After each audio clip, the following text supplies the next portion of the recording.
Ошондой эсиңерде болсо коомчулукта сөз болгон. Кызматты тапшыргандан кийин мыйзам алдына баары тең болуш керек деген талап болчу. Ошол себептен мына мыйзамды биз долбоорду киргизип жатабыз сиздердин карооңуздарга. Эң негизги бүгүнкү күндө мында түшүнүктүү бул 12-чи беренесини жокко чыгарып атабыз. Себеби 2016-жылы жана 2010-жылы конституция өзгөрткөндө баягы переходное положение жазылып калган.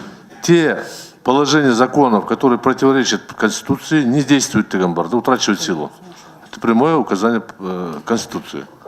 Ошондуктан 2011-жылы өкмөт башчысы Атамбаев Жогорку Кеңешке ушундай мыйзам долбоору жиберилген болчу 12-чи беренесин алып таштоо боюнча.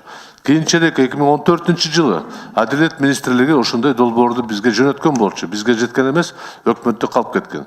Демек бул жаңылык эмес, бул мурунку жетектеген кызмат жетектеген адамдар өздөрү сунуш кылган долбоор болгон. Ал эми бүгүн акыркы конституция өзгөртүү киргизгенге дал келтирген максат менен биз сунушту берип атабыз.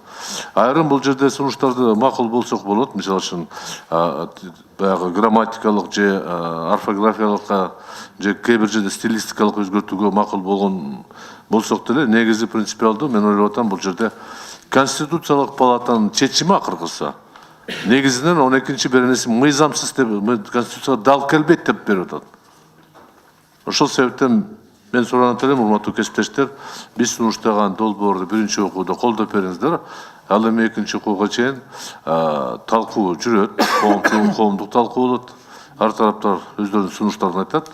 Ошондо биз карап чыгып сиздерге экинчи окууга кандай бир эгерде сунуштар болсо, ошолорду өзгөрткөнгө макулбуз да.